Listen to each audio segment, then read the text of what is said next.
Okay, we're going to continue on in our Father's Word.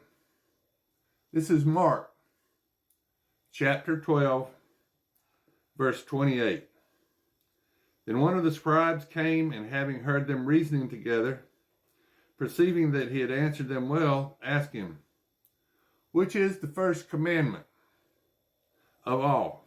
And Jesus answered him, "The first of all the commandments is, Hear, O Israel, the Lord our God, the Lord is one. And you shall love the Lord your God with all your heart, and with all your soul, and with all your mind, and with all your strength. This is the first commandment. And the second like it is this: you shall love your neighbor as yourself. There are no other commandment greater than these." So the scribe said to him, "Well said, teacher. You have spoken the truth, for there is one God, and there is no other but He. And to love Him with all the heart, with all the understanding, and with all the soul, and with all the strength, and to love one's neighbor as oneself, is more than all the whole burnt offerings and sacrifices." Now when Jesus saw that he had answered wisely, he said to him, "You are not far from the kingdom of God." But after that, no one dared question him. Then Jesus answered and said, while he taught in the temple, "How is it the scribes say that Christ is the son of David?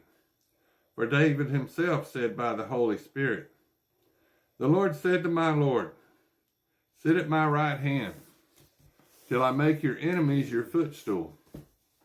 Therefore David himself calls him Lord. How is he then his son?" And the common people heard him gladly. Then he said to them in his teaching, "Beware of the scribes who desire to go around in long robes, love greetings in the marketplaces, the best seats in the synagogues, and the best places at feast, who devour widows' houses, and for a pretense make long prayers.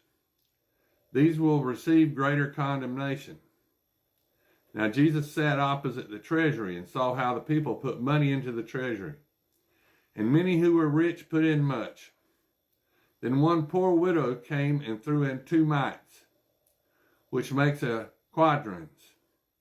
So he called his disciples to himself and said to them, "Assuredly, I say to you that this poor widow has put in more than all those who have given to the treasury. For they put out all their abundance, but she put in out of her poverty, put in all that she had, her whole livelihood." Now this is Mark 13. Mark 13, Matthew 24, and Luke 21. All 3 Gospels tell us the same thing. The elect, the elite, the doc, the upright, the teachers for 1,000 years along with Jesus in the millennial temple, the saints. They will allow the Holy Spirit to speak through them, and Christ will use his double-edged sword. During 666, and only during 666, can the elect commit the unpardonable, unforgivable sin. Luke 12:10. Blasphemy of the Holy Spirit. So if you don't fulfill your destiny to God, you commit the unpardonable, unforgivable sin. Now listen to it. This is Mark 13. Then he went out of the temple. One of the disciples said to him, "Teacher, see what manner of stones and what buildings are here." And Jesus answered and said to him, "Do you see these great buildings? Not one stone shall be left upon the other that shall not be thrown down."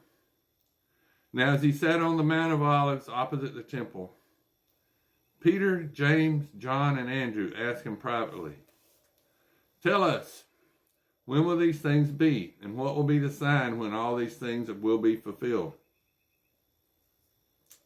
And Jesus answering them began to say, "Take heed that no one deceives you. For many will come in my name, saying, I am he, and will deceive many.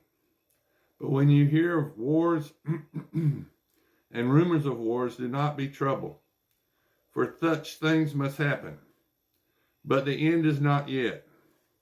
For nation will rise against nation, and kingdom against kingdom. And there will be earthquakes in various places, and there will be famines and troubles. These are the beginnings of sorrows. But watch out for yourselves, for they will deliver you up to councils, and you will be beaten in the synagogues. Browbeaten. Jesus, the fake Jesus, Satan, is coming as the fake Jesus, the abomination of desolation. They're in the holy place. They're in Jerusalem, the Mount of Olives, the Temple Mount, the synagogue of Satan, the Dome of the Rock, where God was going to sacrifice Isaac, or where Isaac was going to be sacrificed by Abraham. And Abraham didn't sacrifice Isaac because God supplied the ram in the thicket instead, that great rock, the Dome of the Rock, the synagogue of Satan. You will be brought before rulers and kings for my name's sake, for a testimony to them. And the gospel must first be preached to all nations.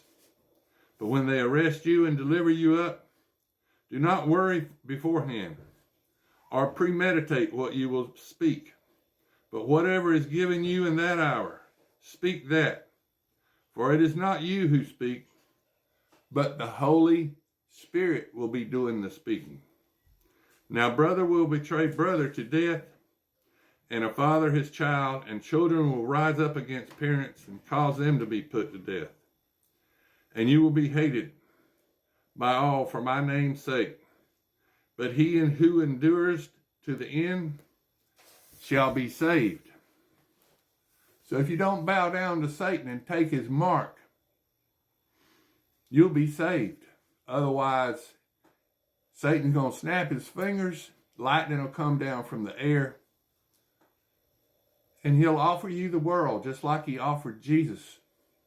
You'll have up to a 10-day tribulation like Jesus had a 40-day tribulation in the desert, in the wilderness with Satan. And how did Satan tempt Jesus? He offered him the world. He'd pay your bills. He'll buy you a new house, new car, new boat, new motorcycle, whatever you want. He'll pay all your bills off.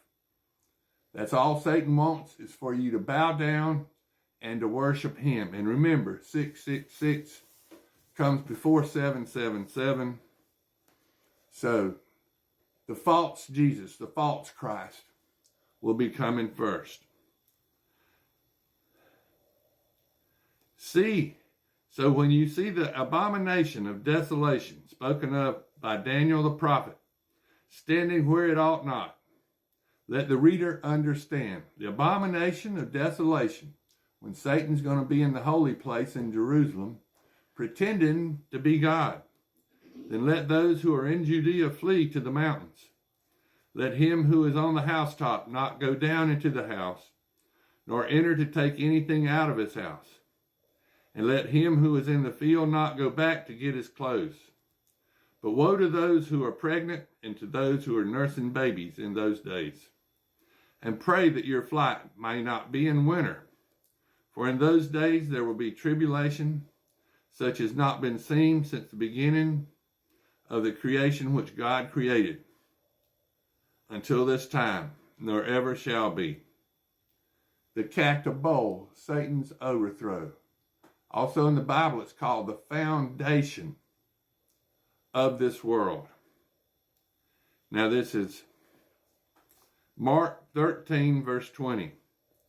And unless the Lord had shortened those days from the 7-year tribulation to 42 full moons, all God's prophecy involving Satan are of the moon. Jesus is the Son of God. He is the light of the world. All prophecy involving Jesus, spring, summer, fall, winter, equinox.